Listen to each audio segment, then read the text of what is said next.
Thank you, mighty God. Thank you, Ancient of Days. Thank you, Holy One, the God of Israel. We give you glory, we give you praise, we give you honor. Makanaka, makatindeka, makanaka, makarama, munenyasha, munogona, munotida baba, nekutirwira, munotichengeta, nekutigonesa. Ngari kuzwe zita renyu rinongweri namatwi ribatwe neutsvene. Nokuti makatendeka, wenyasha wakarurama, Mwari wamasimba ose, Alpha and Omega, the beginning and the end, the mighty one, the God of Israel. Take all the glory, take all the praise, take all the honor. The Ancient of Days, everlasting Father, all the glory belongs to you, O Lord. Forever, Lord, you are worthy, mighty God, everlasting Father, the God of Israel. Uchene wakatendeka wenyasha wakarurama anogona anotinda nekutirwira anotichengeta nokutigonesa.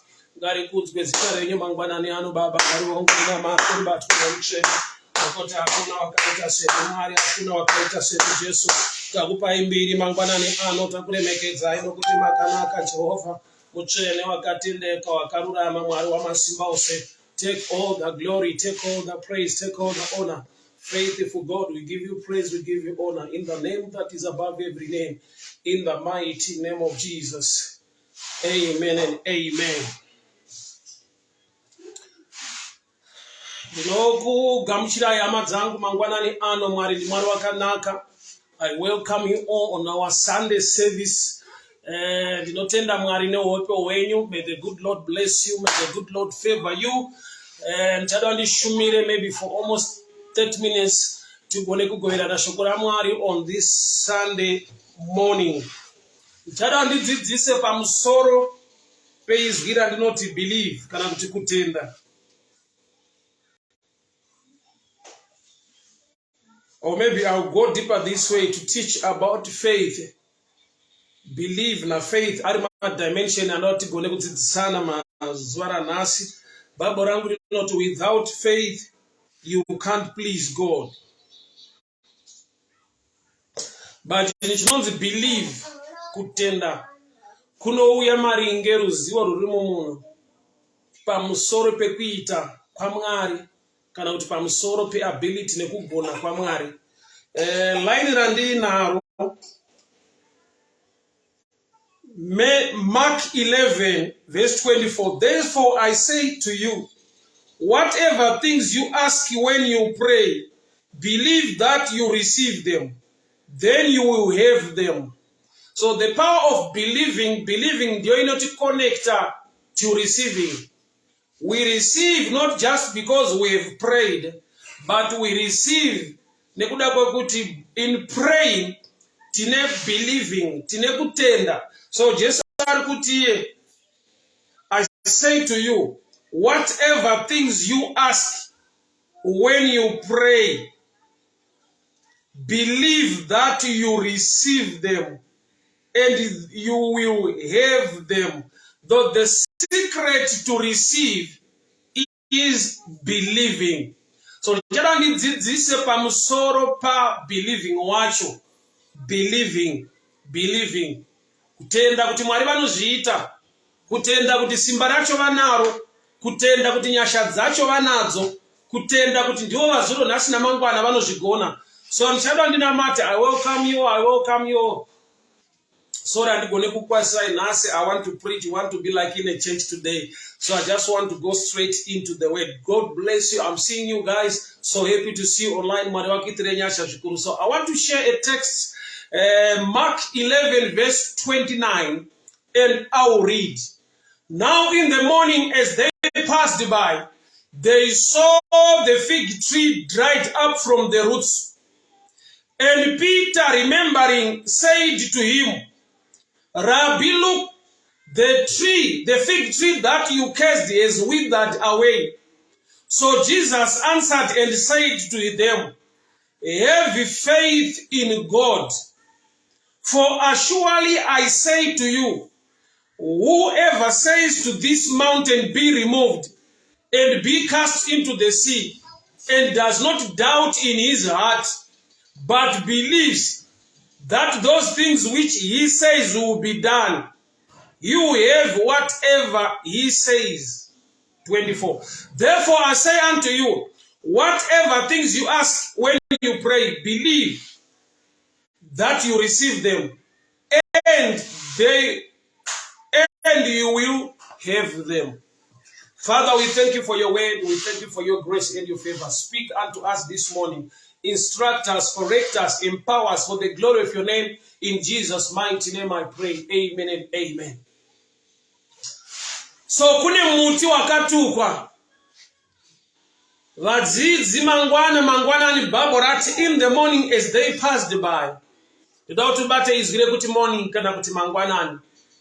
Bible rinoti kuchema kungauya usiku asi mufaro unouya mangwanani. So izwi rinoti mangwanani rine zvarinoreva. Mangwanani anotaura the time of light kana kuti the time of revelation. Nguva yechiedza kana kuti nguva yechizaruko. Nokuti shoko parinoti kuchema kungauya usiku. Usiku resembles zvinongova mucherechedzo wenguva yekusaziva, the time of ignorance. Though it resembled the darkness. Light inomiririra the time of knowledge, the time of understanding, or the time of revelation. So Bible not mangwana ni va kufura ndepo. Peter akati Rabbi mudzidzisi tarisai muti wamakatuka uye waoma kana kuti wakaoma from the roots. Ndatubate izgire zvakare rinoti from the roots. From the roots. So Israel tanga kubata in morning as they passed by in the morning. So morning, which is the time of revelation, the time of light, or the time of understanding. Dogva ati mutu wa makatuka waoma from the roots. Kureva kuti pamakataura mazwi kune zvakatanga kuitika in the realm of the unseen. Shoko raMwari parinotaurwa rinotanga kuadresa the unseen part of every matter. Shoko raMwari parinotaurwa saka uchiona kuti vanhu vasina understanding, vasina faith muna Mwari, shoko raMwari parinotaurwa vanoritora nje, vanoritora sedambe, nekuda kwekuti by sight vane zvavanoanalyza nekutarisa voona kuti hapana zvaitika, hapana chachinja, angotaura, waste time. Samtimes vazhinji vachiti havafundisi motivational speaker inhau yekuti they don't understand the spirit word depth rayo kuti rinotanga kuadresa which part, which area. Bible rangu rinoti we don't walk by sight, we walk by faith. Hatifambe nekuona asi tinofamba nekutenda. But zvokwadi yakavanzika apa ndeyekuti muti wakatukwa naJesu nezuro wacho, vadzidzi vakapfuura naJesu vakaenda kwavaienda. Zvakureva kuti ipapo havana chavakaona chavaigona kuti Ishe tarisai muti wamuri kutuka kana kuti muchangobva mukutuka onai zvauri kuita. There was no sign the previous day. Handiziva ndiri kushumira mangwanani ano, but pane nguva yekuti you are not seeing any sign. It takes me back panguva yekuti Elisha approachwa nemadzimambo. The book of 1 Kings chapter 1 verse 3. Madzimambo achitaura naye. Elisha ane paanotaura achiti you neither see wind nor rain, but dig ditches because the ditches will be full of water. Kureva kuti ari kuti pane imwe nguva yekuti Mwari vanoita chinhu, but unogona kushaya zviratidzo or signs yekuti there is something happening. But what you need to understand or to do is to have faith in Him, to believe and trust in His ability, His love, His power. So vachipfuura mangwanani tobvisa panoti mangwanani toti vachipfuura panguva yekuziva. Peter ndokubva ataura achiti Ishe honai muti wamakatuka waoma kubva kumidzi. Maroots anongoresembla strength yemuti wese iri kumidzi. Maroots anenge the foundation of the building. Every issue in life ine a root. Nyaya yese muupenyu ine mudzi.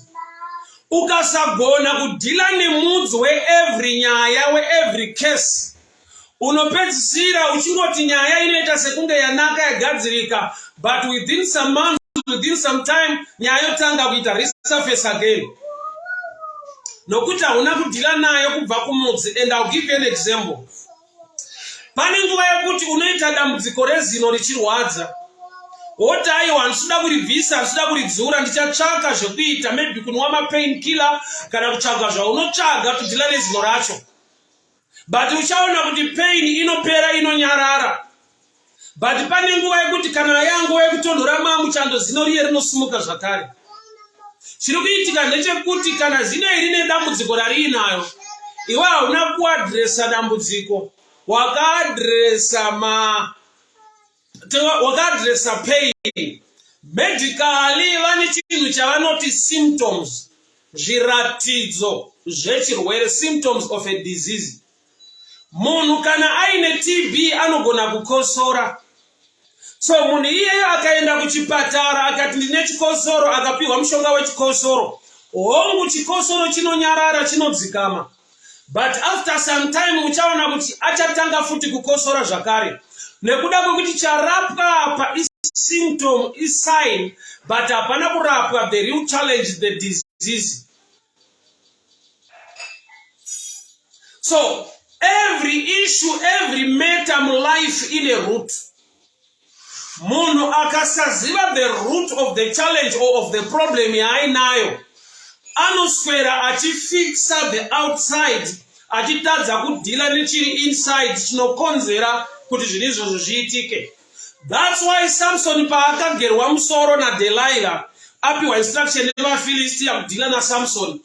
Uchaona kuti Samson akagerwa musoro, bvudzi raioneka, asi havana kubvisa the potential inside the head yekuti rimwe bvudzi rimere.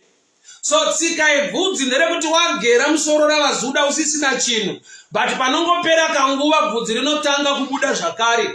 Kureva kuti vanhu vanogera zvinooneka, vanodhila ne the sin part, but nekuda kwekuti havana power of the or ability yekudhila ne the unseen, the hair will also or will grow again. I don't know whom I'm talking to. Pane zvakaitika muupenyu hwako, pane zvakabvutwa zvawakabirwa ukarwiswa. Ndrega ndikuudze mudikani kuti nyasha dzaMwari dzaiva paupenyu hwako zvakaita kuti ugone kuwana zvinhu izvozvo. As long dzichiripo, ukama naMwari huchiripo, bvudzi iroro rinomera zvakare. What am I saying? Nyasha idzodzo kana dziri pamusoro peupenyu hwako, vanhu vakabata zvinooneka, vakatora jaketi raJoseph, asi havana kutora chipo chakaiswa naMwari muna Joseph. Zvafanana nevanhu vaenda pamuti wemuzhanje vakakuma mazhanje ese vakaatora. Kana vasina kutora muti wemuzhanje, vasina kugobora muzhanje, tine guarantee yekuti next season mazhanje tinomawana. Why? Nokuti kana vanhu vatora mazhanje, havana kutora muzhanje. Ndo pane ka difference ka blessing nema blessings. Blessing is the supernatural power of God upon someone's life. Blessings ndo zvinhu zviri tangible, zviri physical, zvinogona kuoneka pamusoro pemunhu ari blessed. So people can tamper around with blessings, they can steal away what you have. But havagone kuba zvauri zvinoita kuti uve nezvaunozowana kana zvinoitika muupenyu hwako. So tine vanhu vazhinji vari kuchema nekuda kwekuti bvudzi rakagerwa, kune zvakabvutwa, kune zvakabiwa paupenyu hwavo. But andinoziva ndechekuti havana kudambura musoro, vakagera musoro. So joy iripo ndeyekuti the hair can still grow again. Apasipo panenya apa ndika ndikupa an illustration concerning chinhu chinonzi root. So root yakafanana nefoundation. Strength ye every building yakavigwa mufoundation. Mufoundation mukava nefault, imba inotozooneka nemacracks pamawalls. Kureva kuti vanhu vakaedza kufixa macracks, vanogona kubudira kuna macrack riripo. But hazvitore nguva imwe crack yabuda the other corner. Why? Nekuda kwekuti there is fault in the foundation. Ameno kana ndiri kunzwika mudikani mangwanani ano. Chandinoda kuti pano tibatsirane chekuti tigone kuva nekutenda. Why? Nekuti kuita prayer nekuchema nekudemba kuna Mwari, izvozvo munhu anozvigona. zvirimo muupenyu hwemunhu kana zvaoma unouya wofugama uchema unamata kuna Mwari. But the Bible rati when you pray kana manyengetera believe, tendai. Kana matenda you will receive. So the receiving is connected to the believing. But pano ndiri kumbobata nyaya root solution. Ukasaziva the root of the problem, haugone kuva ne permanent solution.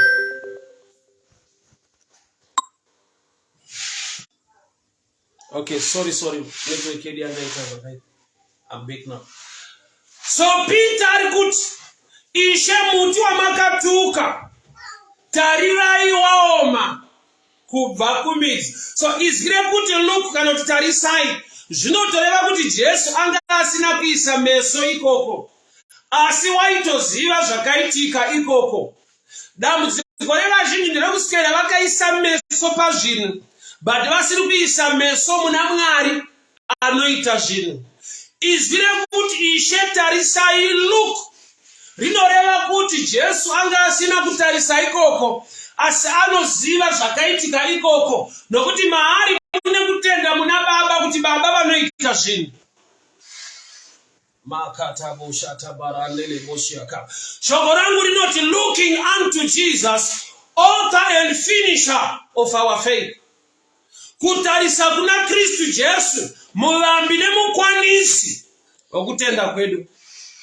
Andizive kuti wakatarisa kunani, wakatarisa kupi, ndezvipi zvaunoisa focus pazviri. But I've come to challenge you this morning. We must look unto him, our focus, tarisiro yedu ngaive maari iye muvambi nemukwanisi wokutenda kwose.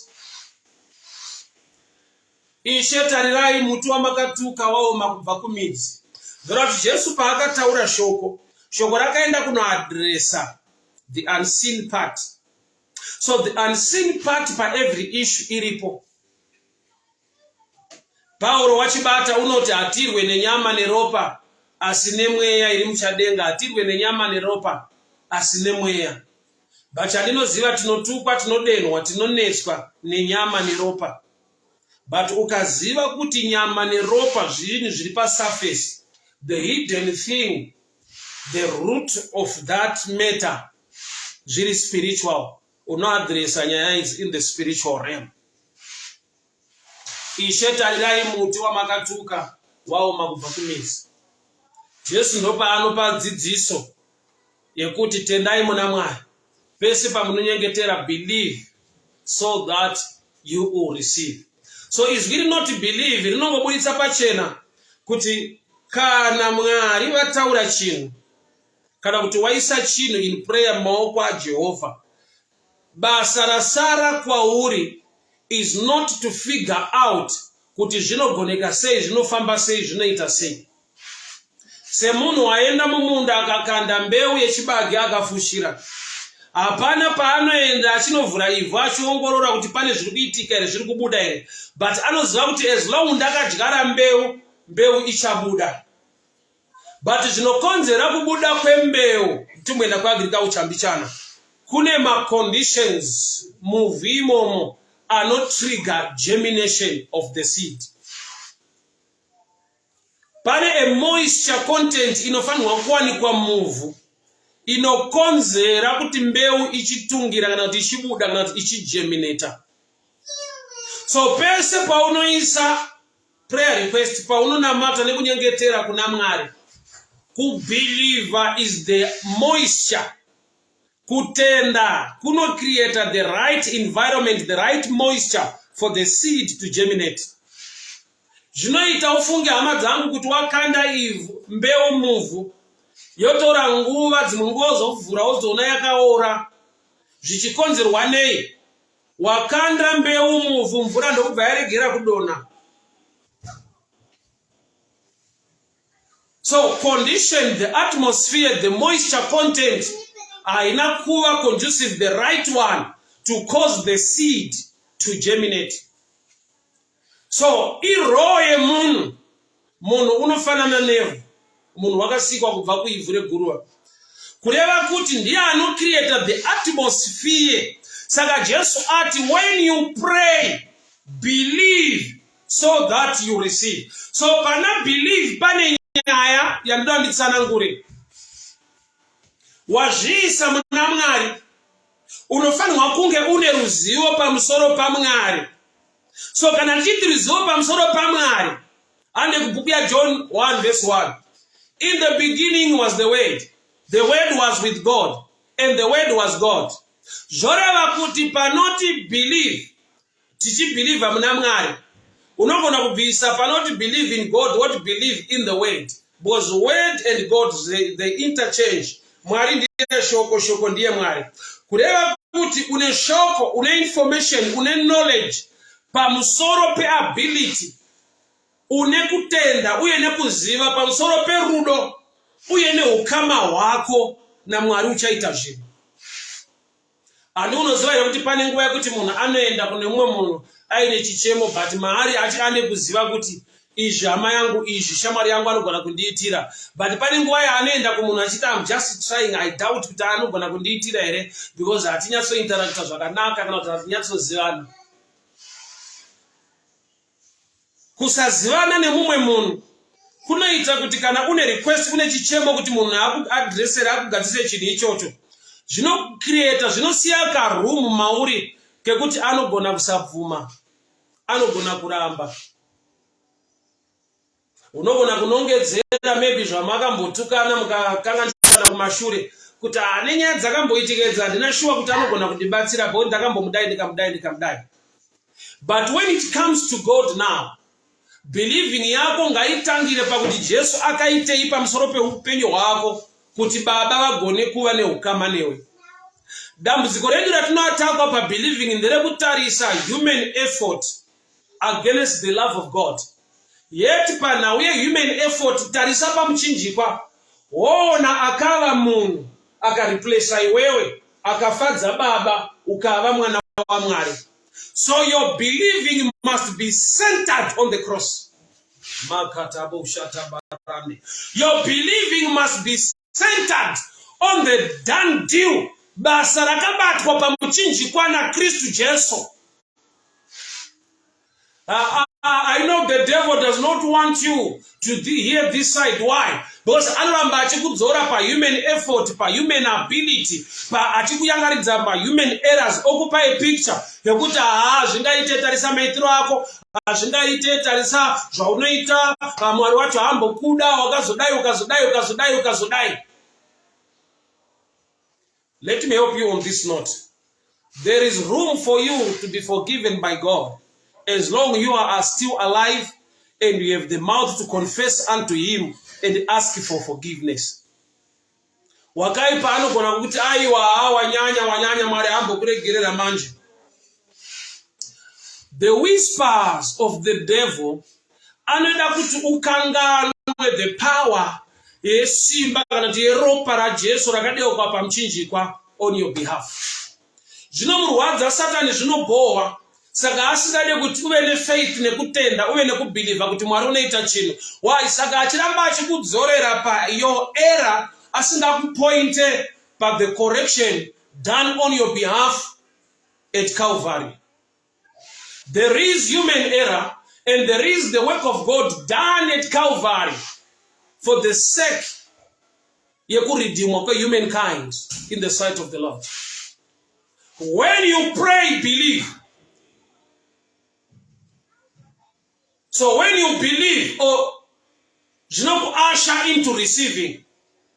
So any blockage, anomisa ku receiver is not God. Anomisa munhu ku receiver is the devil. Achiwispa munhu, achuraya your believing level. Why? Because pakubelieve kuti Mwari anoita, panopindira nyaya dzekuti angaitirewo inini here. Nezvandiri angandiitirewo here Mwari pane zvandakumbira izvi. Ko pane zvandakamboita zviye Mwari anofungei kana ndakuda izvi. I remember 2014 pandakaenda kuVID ndichida kutora license. So instructor wangu anga akanditaurira kuti paunoda kurivesa uchipinda madrums, ukazviona kuti kurivesa kwawaita haugoni kunyatsopinda, une allowance, unotenderwa kusumudza ruoko, oti can I start again? Those chances 2014 there were 2 chances dzekuti pauno reverse ukaona kuti haupinde madrums unotenderwa kusumudza ruoko woti please can I try again. But ini first time pandakafoira driving yacho kureversa handina kushandisa that opportunity. Chokwadi chakaitika ipapo ndechekuti ndakava nekunetseka kuti handipinde ndopinda here handipinde ndopinda here. Pfungwa dzangu ndokubva dzarobwa kushandisa that opportunity to try again. Ndabva apo instructor akandibvunza kuti ingawani une mikana yekusumudza ruoko kwanoti haupinde panochiona kuti kunorova madhiramu wadi kusumudza ruoko. Ndo pandakati denge ndikati zvechokwadi mukana iwo uriko but handina kuushandisa.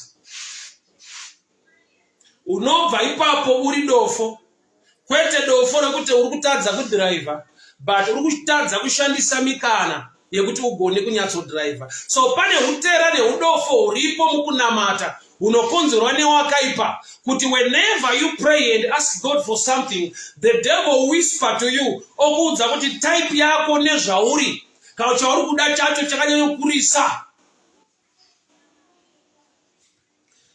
Chinoita kuti ndide zvakakura inhau yekutenda muna Mwari wacho akakura uye ane nyasha dzekuti ndigone kuendela chinhu chakakura ichocho, nokuti unadzo nyasha zhinji dzaanogona kundibatsira nadzo pakuhendla chinhu chandiri kuti chihombe kwazvo kwandiri. When you pray, believe so that you receive. So secret here receiving iri pa believing. So the devil kashoma kukufaita pa praying. Hongo unofaita vanhu, unopa vanhu kuneta, unopa vanhu kusava nenguva yekuita prayer. That's another level. But nhasi ndakutaura kuti there is a stage yaanokufaita yaanoziva kuti iri effective and dangerous. The stage of believing. Why? Nokuti pa believing pane chekuita number 1 ne relationship. Number 2 ne understanding yako the ability and the power of God over your life. Kana kuti muupenyu muchinhu zveupenyu. Takarerwa tikakura mutsika dzekungonongedzerwa nekuratidzwa nekuudzwa kuti ukaona munhu akudirira aita zvinhu izvi, anenge akaromba ukaona waita izvi, anenge akachekeresa ukaona aita zvakati. Hatina kukura tine maexamples yevanhu vakava successful vakaachiva vaitirwa nyasha naMwari. Handina kubvira tanongedzerwawo vamwe vanhu muupenyu vangave marole models vakava successful zvikatotaurwawo kunzi uri kuona murume uyu anga ari rombe akatendeuka akagambira Jesu, Mwari akamuwanira nyasha akava successful in life. Maexamples iwayo hakuna. Maexamples ataitaridzwa isusu ndeyevanhu vanonzi vakaromba vakachekeresa vakazodii kana kuti matsotsi kana kuti vakakonektana nevanhu ava kuti vasvika apa. Hapana wandakanongedzerwa kunzi uyu pasina vanhu pasina chii Mwari vakashandira upenyu hwake akava successful. Saka unoona takarerwa musystem tsika yekuti hatina maexamples iwayo. So zvinouraya your believing. That's why there is power in testimony. Why? Nokuti testimony ino-encourage somebody. Testimony and preaching, two dimensions anodiwa kwazvo naMwari. Saka wakaona kuti Region haana kudanwa naJesu after deliverance, but akapiwa instruction yekunzi chiregera kuti tevera inini. And go into the city, go into a Decapolis. Decapolis means 10 cities. And unoudza vanhu pamusoro pezvawaitirwa naMwari. So vamwe vaifamba nevhangeri rekuti Jesu anozidai, Jesu akanaka, Jesu akadai. But kana ari Region aifamba nevhangeri rekuti muchindoona kudai hama dzangu taitogara tiri kumakuva takasungwa netambo, asi Jesu akandidzikinura. I'm a living testimony of the hand of God. That's why ndakaita imwe series yandaishumira kuti don't get discouraged kushare your testimony with others. Testimony yako inogona kuva ine much meaning kune mumwe munhu, but there is somebody somewhere anoda kunzwa izvozvo kuti agone kuva nebelieving neability yekutenda nekuonga Mwari uye nekuva netarisiro kuti kana Mwari wazuro nhasi namangwana ariye akaitira munhu chinhu chaari kutaura ichi iniri musituation iyoyo, surely Mwari unondiwanira nyasha ndikabuda. To some testimony yako haina meaning, haina basa, but don't get discouraged. Share your testimony of the love and the power of God. Why? Nokuti kushumira kunotodiwa una Mwari muupenyu. Saka ine handigone kunyara nekwandakabviswa naMwari, handigone kunyara nekwakanditora, handigone kunyara nekararamiro kaisemesa kwandakabva. Why? Because there is somebody who is still there who wants to hear such a testimony, kuti agone nekubhilivha nekutenda kuti kana Mwari vakaitirawo uyu airarama muzvinhu zvandiri nhasi, angane upenyu hwangakaoma kudai so nhasi, he can do the same. So your testimony has value kumunhu ari meant kuinzwa muna Mwari, kwete kumunhu wese. So don't get discouraged. So Region Ministry, ushumiri hwaari kundoita, ushumiri hwaRegion ndewe kungotaura bedzi kuti ndaibogara kumakuwa mukaona ndamutauni kudai so ndiJesu. Sesu wamwe takabva nekumaPlus nekumamaini. Yakanaka testimony yekumunhu achiriko kwanofunza kuti hakuna kunoendwa upenyu, hapana paunoshanduka. He is the same yesterday, today and forever. Kanidzoke pana Peter na Jesu.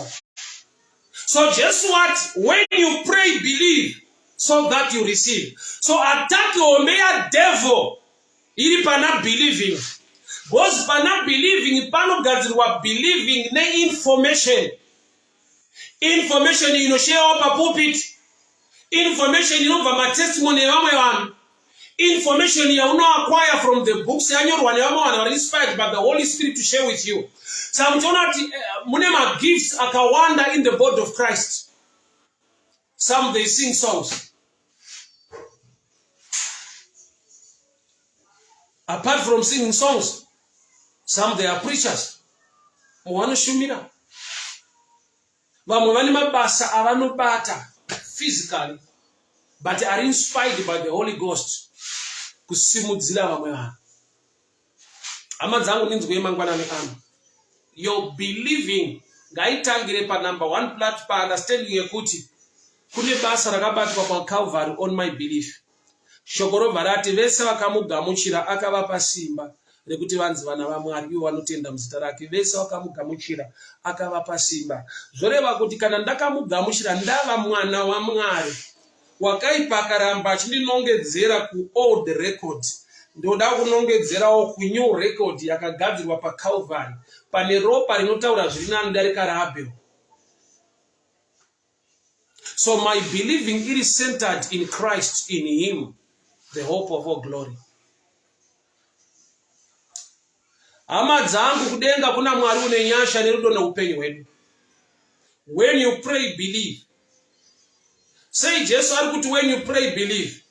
Ari kutaura nekuda kwekuti panotaurwa shoko raMwari rinotanga raadresa the unseen. So don't get moved by sight all the times. Kuti ndoda kutanga ndaona zvinofamba sei zviri kuita sei. Believe in him. He is able. He can do it. Something already is happening in the spiritual realm. I cannot see it now, but I trust him. Ishe muti wa makatuka. Wow, makubva kumidzi. Handizive munhu ane imwe situation yaakanamatira, yaakanamatirwa, yaakaprofitwa, yaari kuti I am not seeing anything. Ndauya kuzokuudza kuti your believing ngaibate pana Mwari unogona kuita zvinhu behind the scenes. Believing ngaibate pana Mwari unoadressa the root of every matter.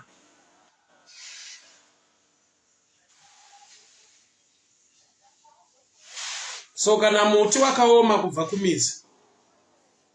There was a process yakatangira from the unseen realm ichienda to the seen realm. Shoko parakataurwa rakaenda kundobata zvinhu zvakavigwa muvhu. Rinonoadresa zvakavigika zvisingaoneke. Mashizha kumusoro kunoko ari green. Pasa pakuoma kwatotanga. So there are times that the symptoms can still be there, but the healing had already started. I'll give you an example. You know what about Sira? Mono ari kudiridza mugarden aine hose pipe. Poenda mono kutape ondovhara tape. Munoziziva here kuti tape kana yavharwa mvura aimire, mvura inozomira kubuda. Kana usina kupanzwa mushe nikupe imwe example. Ndakaenda pataigara kuwadzana kudhuze nekulake Chivero. So ndakaenda pedyo nekulake kunaona kutengesa fish. Ndakasvika munhu aine fish mudishi rake. Fish yaitoshetuka so aitoshedzera achiti dziri pano menyu dziri pano fresh menyu dziri pano. Ende ukatotarisa fish iri mudishi make iri kutoshetuka sign of life. Haisi lifeless, iri very active. Kureva kuti yabviswa musystem yekurarama.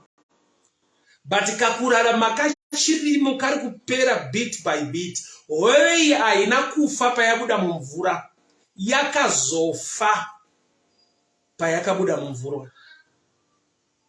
I'll put it this way. Hoi haife nokuti yabuda mumvura. Hoi inozofa. Kufa kunobva kwava a process. Zvekuti unogona kusvika hove ichishetuka mudishi. Iyo iri muprogram yerufu. But iri active. So uyu ari kutengesa achiti menyu. Anoziva kuti haramba achiti menyu for an hour. Statement rake richachinja. Achangopedzera akuti hove. So Jesu paari kutaura pamuti. Muti kana uchioma from the roots. Which means the leaves remained green.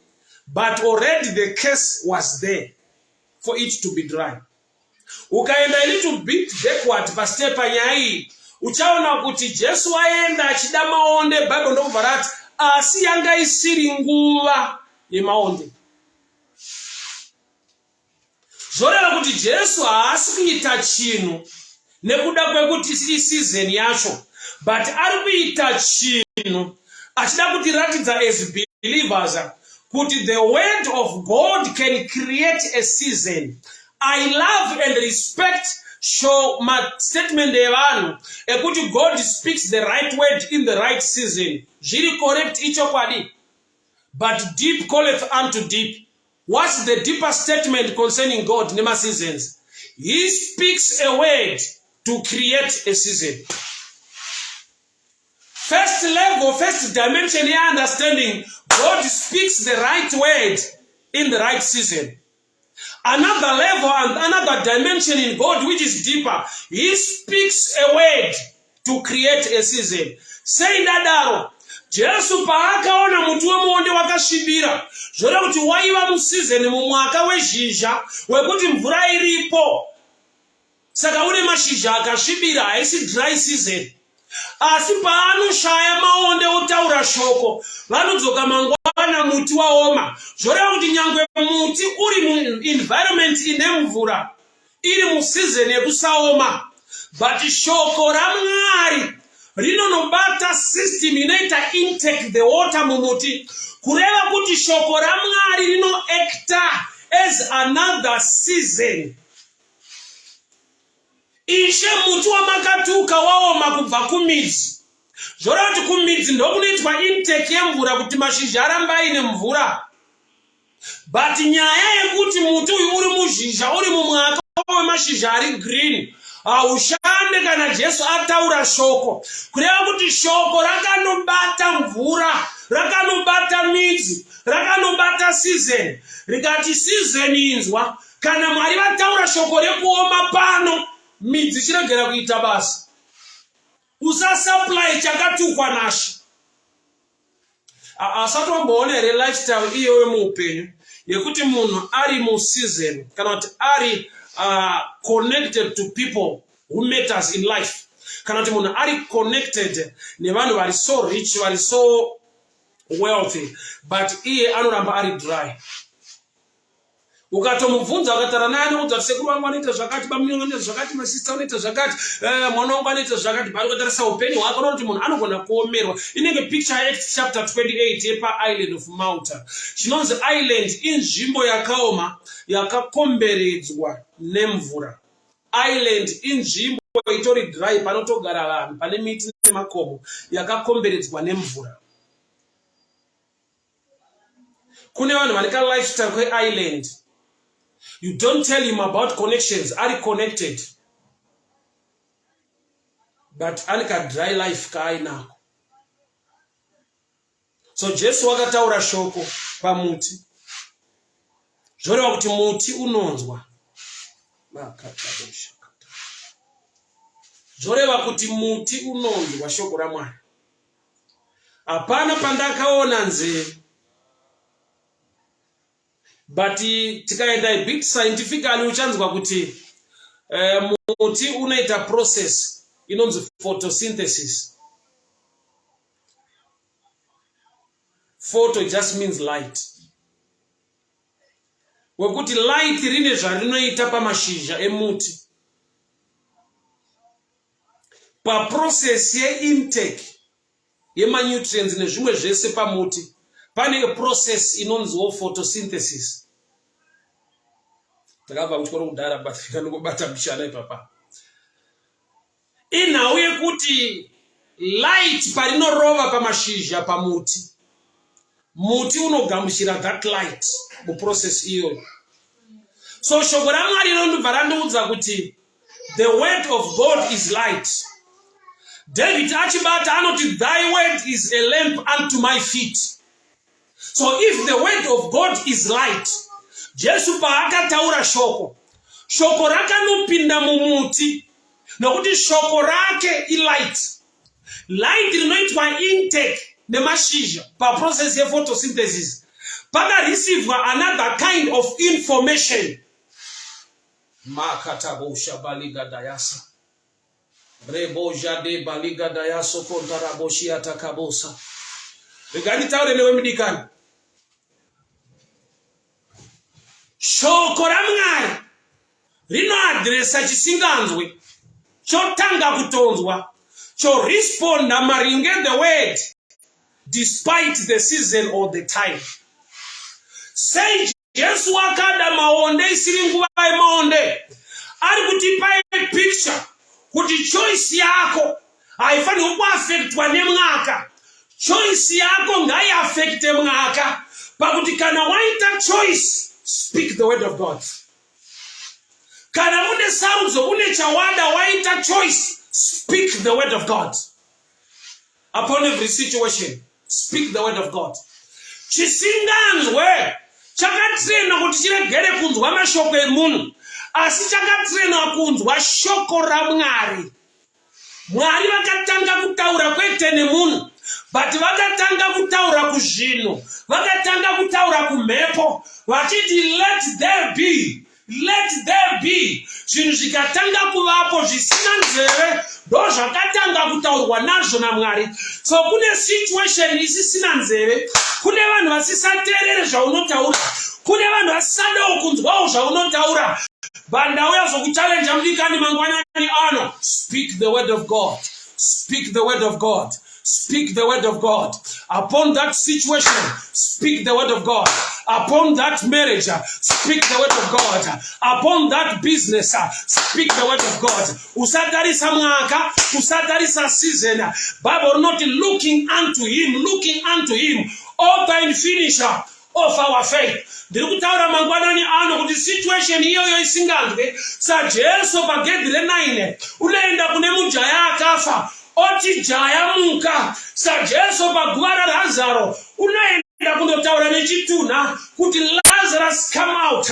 Ndina Mwari unotaura nezvisinganzwe. Kune zvakaramba kukuteerera, kune situation isinganzwe upenyu hwako, kune situation inorwa newe, but iye wamasimba ose ndiye ane simba rekutaura nazvo, ende iye kana ataura zvinonzwa. Makatabo shabala mayande rebo jade balazuga diatakabo shalika mayanda ibaba jade gemaliga bayaso kontaraboshiata reketebo jaliga basate kalada bojia katayama. Kune ma situations aita nguva nemakore asinganzwawo zvaunotaura. Zvichida mwana wako haanzwe zvaunomutsura sembereki. Vana vapinda into drugs, vaenda masystems anorwadza nekushungurudza. Waedza kumupa advice nekutaura nekudi but haasi kunzwa. Vanoda kuti utaure mangwanani ano kuti my son, my boy, my sister, my child, hear the word of the Lord. Dzikama, dzikama, dzikama. Tina Jesu unotaura nedutu remvura, unoti kumhepo dzikama, mhepo dzikama, mhepo dzikama. Nevadzidzi vanoswera vakubvunzana vari muigwa rake vari mubhota kuti who is this man, wokuti kana ataura mhepo inonzwa, kana ataura mvura inonzwa. Kune masituation ane nharo asingade kunzwa iwewe, bandamira semuranda waJehovha. Speak the word of God to that situation, speak the word of God to that situation, speak the word of God. Zanzi ishe muti wa makatuka nezuro waoma from the roots. Kuti every issue in a midzi, every issue in a connection ne strength iri hidden, but not taura kuti mweya iwoyo usingade kuti mwana wako akuterere, mweya iwoyo ngaunzwa kutaura kwa Jehova. Tinoti dzikama nezita ra Jesu. So Jesu unoti pandada pita ati Rabbi Luke mudzidzisi tarisai. Kuti Jesu anga sinditarisai koko, he was already in agreement with the Father, he was already believing and trusting God. Zvekuti haasi kundotsvaka kuti zvakamira sei. Ndiani unonzi naJesu ishe tarisai muti uya wamakatuka waoma kubva kumidzi. So kune shoko raMwari rakataurwa muupenyu hwako. Mwari vakatoadresa situation yako, but izvezvi wakaipa unoita kuti uite uproot the seed or your faith in him. Ndati munhu akaisa mbeu muvhu uchitrusta kuti with this atmosphere kana kuti with this kind of moisture iri muground mbeu inobuda chete. So moisture inocreatwa upon the seed of your word muna Mwari, by believing in him, by believing in him, by believing in him, trusting in him, trusting in him. Why tikadzokera ku Old Testament kune tsvimbo yaAaron netsvimbo dzevamwe vatungamiriri, the elders, dzakaiswa mutent of meeting. Asi Mwari vakazviratidza patsvimbo yaAaron haina kungomera mashizha chete, but ikava nema-almonds, mafruits. Haisi nyaya yeseason, nokuti tsvimbo haisi museason. Tsvimbo haioperate nema-seasons. Tsvimbo it's a dry stick. All cells are dry, it's a dead wood kana yatsvimbo. But tsvimbo yaAaron paakaiswa mutent of meeting in the presence of the Lord, yakaita maresults anogona kuitwa nemuti uri muright atmosphere kana kuti nemuti wakadyarwa mumunda unodiridzirwa. Pane nguva yekuti vanhu vachada kudiridzira upenyu hwako, hakuna unoda kukufara, hakuna unokugamuchira, hakuna unoda kuassociate nevo vanhu vakutarisa kumberi kwavo hauna basa. Uri a dry stick, ungoriwo tsvimbo zvayo, but iwe ufarira kugara in the presence of the Lord. Tsvimbo yaAaron a dry stick, a dead wood, macells ese haana zvaachaita. Asi zvanzi mangwana neMozisi waenda mutent of meeting, wakawana tsvimbo ine maruva, kwete maruva bedzi, asi kuti ine michero. So Jesu paari kuenda panzvimbo iyi ane zvaari kutarisira kuwana, but muti uyu unoreacta maringe nekuda kweseason. Nokuti Bible rati it was not the time or the season for the figs. It was not the time or the season for the figs. Muti uyu ukautarisa kubva kubhuku yaGenesis, muti wakajaira kuti Adamu wekutanga paakaenda, nokuti Jesu is the last Adam. Adamu wekutanga paakaenda kumuti wemuonde akandowana mashizha ekuzvivhara, kunyara kuti akashama.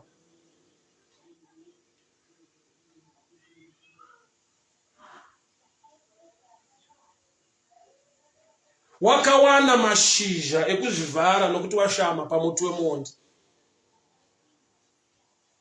Asi Jesu waenda pamuti wemuonde haasi kutsvaka mashizha, ari kutsvaka the fruit. Haasi kutsvaka mashizha, ari kutsvaka the fruit. So muti, nokuti it was not the season for the figs, wakamira pareason yeseason. Asi shoko raMwari, it is so powerful. to an extent yekuti even the season isiri kuda. Genesis 26 and 27. Isaac unonzi naMwari, stay there in Gerar, don't go down to Egypt. There was famine in that land. It was not the right season to remain in that place. No, there was famine. Asi Mwari vakamutaurira kuti stay there. I'll read Genesis 26. There was famine. There was a famine in the land. Besides the first famine that was in the days of Abraham. And Isaac went to Abimelech, the king of the Philistines in Gerar. Then the Lord appeared to him and said, do not go down to Egypt. Live in the land which I shall tell you. Dwell in this land. There was famine. Advice Yamnan, they would do not go down to Egypt. Stay there in that land. That I'll show you. Advice ikava kuna minister of agriculture. Achiti gore rino tine famine. Hapana tarisiro yekuti vanhu vangakohwa zvakapetwa. Asi Mwari unotaura kumuranda wake kuti usaenda kuri kuenda vamwe down to Egypt. You don't look for green pastures if you're a believer. But the shepherd, you must look for the shepherd who can take you there. Psalms 23, you know, the Lord is my shepherd. The Lord is my shepherd. He leads me. I don't lead myself. He leads me. So kunzwa Mwari nekutevera Mwari kwakanaka. A natural man will look for green pastures. A spiritual man will be led by the shepherd to the right place. Nekuti unogona kuenda by choice nekufunga nekuona kwako kuti ukono kwakanaka. But unogona kubuda ikoko wa bachelor saloti usisina mdzimai.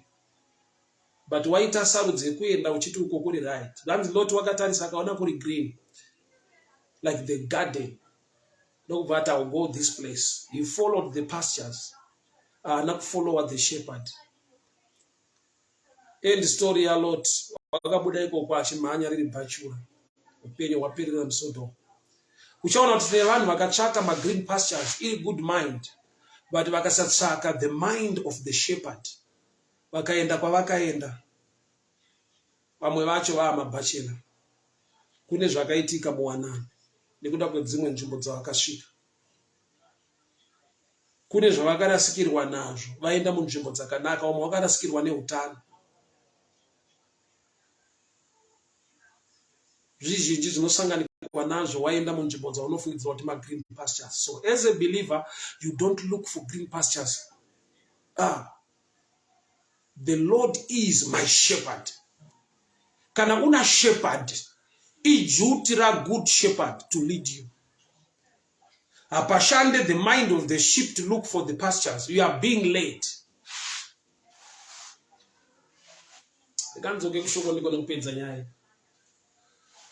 So mangwana ni vakupfura nepo. Zanza akati ishe muti wamakatuka waoma kubva kumidzi. It is dried up from the roots. Shoko parakataurwa rakanoadresa the unseen. Saka Jesu achiti kana manamata mataura kuna Mwari wamusiri kuona wamunotenda. So chirambai mune kutenda than kuda kutsvaka masigns nezviratidzo zvinokupai kuzodhauta. You must not doubt. Kutenda kunouya pakuziva Mwari wacho, ability yake nesimba rake nerudo rwake. Apart from God's ability, simba rake ndi Mwari unogona zvese nekuita zvese. Chimwe chaunoisa ipapo, apart from his ability or power, his love. Rudo rwake ruri papi. For God so loved the world, he gave his only begotten son, and wa Kristu Jesu. Kuti nanina anotenda mari ava neupenyu hwakanaka, upenyu husingaperi, eternal life, good life, zoe, the God kind of life. So unoisa ability yake, oisa rudo rwake. Oisa nhau dzepamuchinjikwa dzekukanganirwa kwako nekuregererwa kwako nekuva mwana wake. Zvitatu izvi zvinogadzira strength pakubelieve that he can do it. He's so faithful. He's a loving Father. So ukasava nekuziva basa rakabatirwa pamuchinjikwa on your behalf, ukasava nekuziva his ability or his power, Mwari hakundikane, Mwari hapererwe, Mwari ndi Mwari wamasimba ose. Ndiye wazuro nasina mangwana, ndiye wakasika denga nenyika. Hakuna chingaramba kana kuresista the ability and the power of God. So when you know his ability, his power, and you know his love towards you, and you know basa rakabatirwa pamuchinjikwa on your behalf, you will believe and trust in him. Zvingaita sezvanonoka, zvingaita sezvisiri kuitika, asi Mwari unoita zvinhu. Ndine zvandasangana nazvo munguva yekuti unenge wakanganwa uchiti hazvingaitika, hazvingabude zvakanaka. Asi Mwari, hama dzangu vakatendeka, Mwari vakarurama, Mwari vanogona, Mwari vane rudo, Mwari vanotida. Regai titende Mwari noupe hwenyu. Sharon Chineka, God bless you. Farisai Gawa, God bless you. Ropa Endi Maisera, may the good Lord bless you. Amadzangu ropa fadzwai, Mwari ngavakuitire nyasha, Mwari ngavakuchengetei. On this Sunday morning, may the good Lord bless you and favor you. Believe and trust in him. He is faithful. He is a loving Father. Ndi Mwari vakanaka, Mwari vakatendeka. Tinashe nyasha, God bless you. Precious Gumbo, God bless you. God bless you, God bless you. Amadzangu muswere munyasha, Mwari vakuitire nyasha. Fortunate Choba, God bless you. Linda Wongai Sibanda, may the good Lord bless you. Sibunati, God bless you. Fran Aselin, may the good Lord bless you. May the good Lord bless you. Mwari ngavakuitire nyasha, Mwari ngavakuchengetei, Mwari ngavakugonesei. Dina Pikinisi, may the good Lord bless you. May the good Lord favor you. Thank you so much for tuning in. Miley Gire, may the good Lord bless you. Hasa Fimba, may the good Lord bless you. Brighton Mangwaya, may the good Lord bless you. Aida Kimu, may the good Lord favor you. Wimbai Ngowe, God bless you, God bless you, God bless you. Afa Fimba, may the good Lord bless you. Evans Chisoma, may the good bless you, God bless you. Sister Sylvia Dumbu, Shami Sojek, God bless you, God bless you. Sheldon Tanya, God bless you. Jenny Matimira Kauribo, may the good Lord bless you. Miriam Chigwindi, God bless you. Maimu Kwena Moguti, may the good Lord bless you. Shami Sojek, may the good Lord bless you. Mwariwakitire nyasha shukuru. Miss Holloway Lich Ome, may the good Lord bless you. My sister Zilia Kamanga, may the good Lord bless you. Washindangi Rwa Prince Latsungirai, mwariwakitire nyasha. Sheldon Tanya, God bless you. Mike Kendi, may the good Lord bless you. May the good Lord protect you. May the good Lord favor you. God bless you. Evans Chisoma, God bless you, God bless you. Washidangirwa, amadzangu muswere munyasha, nyasha dzamwari dzikufumbamirei. Favor yavo ikutungamirei. Muri dzichengetwe vana muzvikoro vawanirwe nyasha naMwari. Honest, God bless you. Maipo Shina Chichi, God bless you. Patima Moyo, my D, God bless you. Joyce Masanganise, God bless you. Regai namandu andi namati pamsoro pe vana vedu vari kudzokera kuzvikoro season kuno kuZimbabwe andizere kwamuri. Monica Munjeri Rwafa, God bless you. Baba ndonamata muupenyu hwevana muzvikoro pavanodzokera muzvikoro Mwari kutungamirirwa nenyasha, wisdom, uchenjeri unobva kwamuri, discipline inobva kwamuri, zvinomukira vana mweya yetsvina inoda kuisa vana madrugs, spirit yesatanism mukati mezvikoro. Vana vedu Mwari vachengeteiwo munyasha.